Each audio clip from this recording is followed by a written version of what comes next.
Why the PGA Tour and LIV Golf will never merge. They promised unity. They shook hands. They announced a framework agreement that would heal golf's civil war. That was June 6, 2023. Over 2.5 years later, professional golf remains split in two.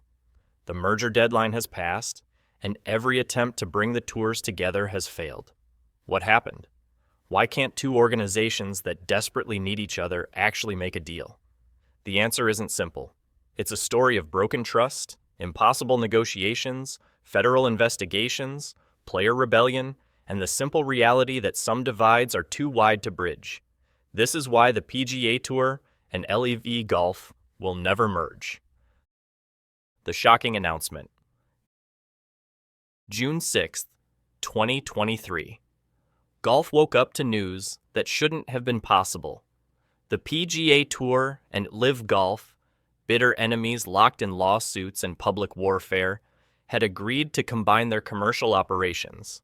Jay Monahan, the PGA Tour commissioner who'd called LIV players traitors, would run the new entity. Yasser Al-Rumayyan, the Saudi PIF governor funding LIV, would be chairman. Rory McIlroy heard about it on Twitter. So did Tiger Woods. The tour's most loyal defenders weren't consulted. They found out the same way everyone else did. The golf world exploded. Players who'd turned down $200 million offers from LIV to stay loyal felt betrayed. Fans were confused. 9/11 families called it hypocrisy and greed. Monahan had spent 2 years painting LIV as enemies of the sport. Now he was partnering with them. But there was a deadline. December 31st, 2023.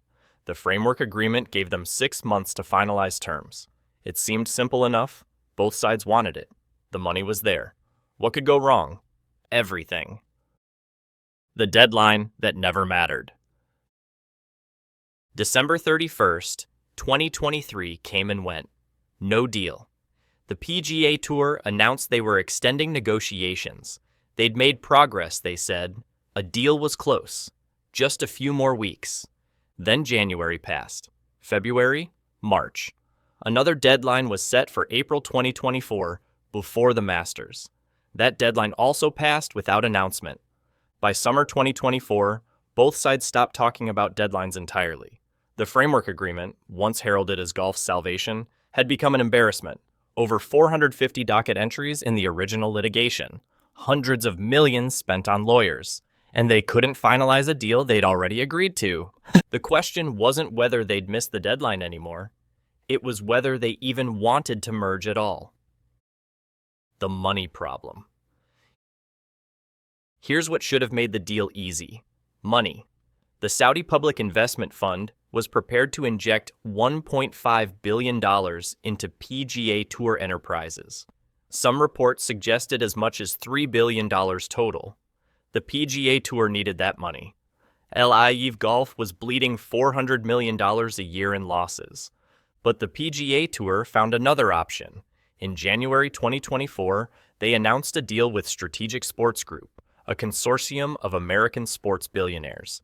John Henry of the Red Sox, Steve Cohen of the Mets, Tom Ricketts of the Cubs.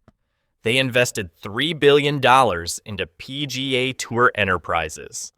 The PGA Tour no longer needed Saudi money. That changed everything. SSG brought legitimacy. They brought American capital. They brought sports management expertise. And crucially, they didn't come with geopolitical baggage. The PGA Tour suddenly had leverage. The Saudis noticed. Their $1.5 billion offer, once essential, was now just another option. Al-Rumayyan reportedly wanted board seats, decision-making power, and guarantees about LIV's future. The PGA Tour, backed by SG, could say no. The Antitrust Nightmare. While both sides negotiated, federal investigators circled. The Department of Justice launched an antitrust investigation into the proposed merger. The concerns were obvious and massive. Before LIV, the PGA Tour operated as essentially a monopoly. Players had nowhere else to go. LIV changed that. Suddenly, players had options. Competition for talent pushed PGA Tour purses from $400 million to over $800 million annually. Signature events were created, player benefits improved. A merger would eliminate that competition. The DOJ saw the pattern clearly. Monopoly, disruption, then remonopolization. That's precisely what antitrust law exists to prevent. Legal experts were unanimous. The merger would face serious antitrust challenges. Senator Elizabeth Warren and Senator Ron Wyden sent letters to the DOJ urging them to block the deal. They cited Section 7 of the Clayton Act, which prohibits mergers that substantially lessen competition. The framework agreement claimed it wasn't a merger but a joint venture. Legal experts weren't buying it. Whether labeled a merger or joint venture, the DOJ will take a long, hard look, antitrust attorney Craig Sebald told media. Unless they can convince the DOJ that the relevant market is larger than professional tour golf, the transaction faces an uphill climb. The PGA Tour and LIV had spent 2 years in litigation accusing each other of antitrust violations. LIV claimed the PGA Tour was an illegal monopoly. The PGA Tour denied it. Now they wanted to merge? The irony was impossible to ignore. And here's the problem. Even if both tours wanted to merge, even if they agreed on terms, the DOJ could block it. Private parties could sue under the Clayton Act. The merger could spend years in federal court. Neither side wanted that fight. The player rebellion. While executives negotiated, the players seethed. The PGA Tour, players who'd stayed loyal, felt betrayed twice. First, when the framework agreement was announced without their input. Second, when it became clear LIV players might return without consequences. Rory McIlroy had been the PGA Tour's most vocal defender. He'd turned down massive offers from LIV. He'd recruited other players to stay. He'd testified on behalf of the tour. Then he found out about the merger on Twitter. McIlroy's position evolved over time. Initially furious, he eventually softened. "I've thought about this a lot," he said in 2024, "and while it's hard, I think it's time to move forward. Golf is better when the best players compete together." But by January 2026, his tone changed again. "I don't see a world where the 2 or 3 sides will give up enough," McIlroy told reporters at the Hero Dubai Desert Classic. "For reunification to happen, every side is going to feel like they lost. I think they are just too far apart for that to happen." Tiger Woods took a different approach. As a player director on the PGA Tour Policy Board, Woods helped craft the tour's response to LIV. He was involved in creating the Returning Member Program, which allowed certain LIV players to rejoin the tour under strict conditions. When Brooks Koepka left LIV in January 2026 and rejoined the PGA Tour, Woods defended the decision. "We want the best players competing against each other," Woods said. "That's what fans want." But Woods also made clear there would be penalties. Returning players would face fines, suspension time, and restrictions. It wasn't a free pass.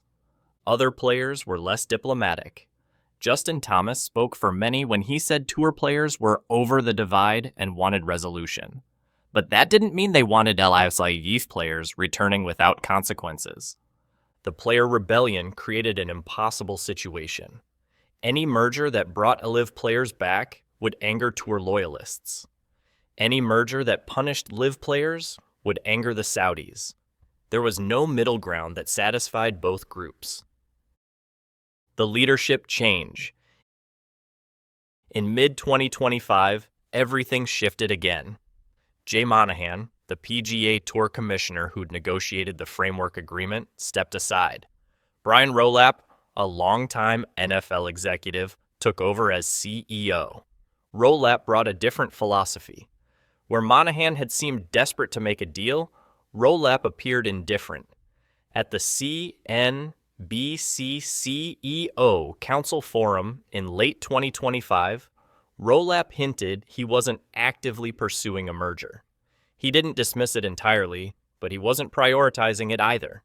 On LIV's side, Greg Norman was ousted as CEO in late 2024. Norman had been a polarizing figure, frequently attacking the PGA Tour publicly. His departure was seen as a potential olive branch. Scott O'Neill, an American sports business executive, replaced him in January 2025. O'Neill brought a more conciliatory tone. He spoke about LIV's beautiful mission to grow the game of golf and referenced having discussions with Rolap about potentially working together. But discussions aren't deals. The leadership changes should have helped. Fresh perspectives, less personal animosity, but instead, they revealed a deeper truth. The merger had stalled not because of personalities, but because of fundamental incompatibility. The Trump factor. In February 2025, President Donald Trump got involved. Trump had hosted 6 LIV events at his golf courses. He'd publicly supported LIV since its inception. He'd called on players to accept LIV's offers. After his inauguration, Trump hosted meetings at the White House with both Al Rumayyan and Monahan. Tiger Woods and Adam Scott attended. The meetings were described as productive. Trump positioned himself as the dealmaker who could unite golf. The golf world held its breath. If anyone could force a deal, surely it was the President of the United States. But weeks passed, then months. No announcement came. The talks had produced nothing concrete. By summer 2025, even the Trump meetings were ancient history. The president couldn't force a merger if the fundamentals didn't work. And the fundamentals didn't work. The business reality. By late 2025, the business case for a merger had evaporated. The PGA Tour was thriving. CBS reported its best golf ratings in 7 years. Viewership was up 17% in 2025. Scottie Scheffler had emerged as the sport's dominant force, winning multiple majors and drawing massive audiences. The tour's partnership with SSG was paying off. Nearly 200 PGA Tour members became equity holders in PGA Tour enterprises, collectively accessing over $1.5 billion in grants. Players finally had ownership in their sport. Meanwhile, LIV was struggling. Their broadcast deal with the CW expired. They signed with Fox Sports in 2025, but the ratings were disastrous. In head-to-head Sunday broadcasts, PGA Tour events averaged 3.1 million viewers. LIV averaged just 175,000 viewers across Fox, FS1, and FS2. Even on Fox's flagship network, LIV only managed 475,000 viewers. That's not a rounding error. That's a crisis. LIV's recruiting efforts had stalled completely. Siwoo Kim, Sungjae Im, Minwoo Lee, and Akshay Bhatia all turned down LIV offers. The league signed Byung-Hun An, Thomas Dietrich, and Elvis Smiley instead. Solid players, but hardly needle movers. And then Brooks Koepka left. Koepka, LIV's biggest star after Bryson DeChambeau, walked away in January 2026 to rejoin the PGA Tour. The symbolism was crushing. If LIV's top players were abandoning ship, why would the PGA Tour merge with them? Rory McIlroy summarized it perfectly. They haven't signed anyone who moves the needle. They could re-sign Bryson for hundreds of millions of dollars, but even if they do, it doesn't change their product, does it? The PGA Tour didn't need LIV anymore. That's the reality. LIV needed the PGA Tour desperately, but the PGA Tour had weathered the storm and come out stronger. The format problem. Even if both sides wanted to merge, they couldn't agree on what that meant. LIV golf operates on a fundamentally different model.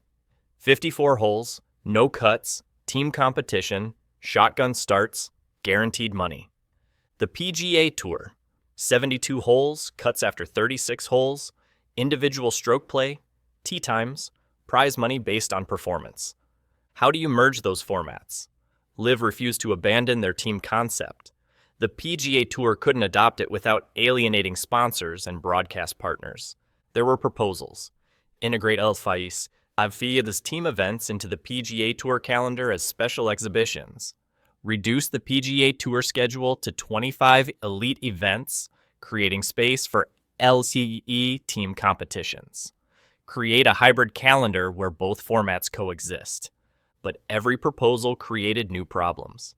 If LIV team events counted for world ranking points, how do you compare them to stroke play? If they don't count, why would top players prioritize them? If the PGA Tour reduces to 25 events, what happens to the other tournaments that have run for decades? The format incompatibility wasn't a detail, it was existential. The world ranking deadlock. Perhaps no issue better illustrates why the merger failed than the official World Golf Ranking. LIV. Golf applied for OWGR points in July 2022. The application typically takes 12 to 24 months to process. By March 2024, LIV withdrew their application. They'd been rejected. The OWGR determined LIV events didn't meet the criteria for points distribution. This created a vicious cycle. Without OWGR points, LIV players couldn't qualify for majors. Without major appearances, their rankings plummeted. Without high rankings, LIV couldn't claim parity with the PGA Tour. Jon Rahm, the world number 3 when he joined LIV in December 2023 for a reported $300 million, saw his ranking collapse. So did other LIV players who'd once been in the top 30. LIV claimed the OWGR was biased because the PGA Tour controlled the ranking board. The PGA Tour countered that LIV didn't meet objective criteria. No qualifying, no cuts, limited fields. In late 2025, LIV announced they would change their format to 72 holes to meet OWGR requirements. But critics noted this was conforming to PGA Tour standards, which defeated the purpose of LIV's revolutionary format. The ranking deadlock symbolized the larger problem.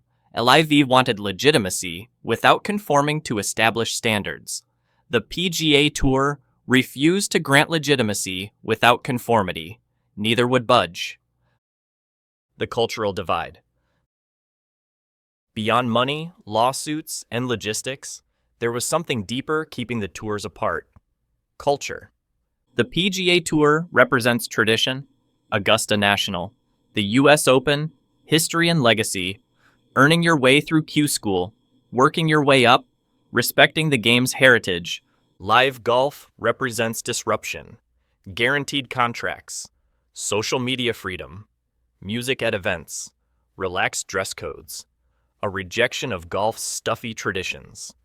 When Rory McIlroy and Tiger Woods launched TGL in January 2025, their tech-forward indoor golf league, they specifically positioned it against LIV. TGL is a modern twist of traditional golf, Woods said. Some of the stuff I've seen in LIV, I couldn't figure out what the hell was going on. Here it's very simple. TGL drew nearly 1 million viewers for its opening night.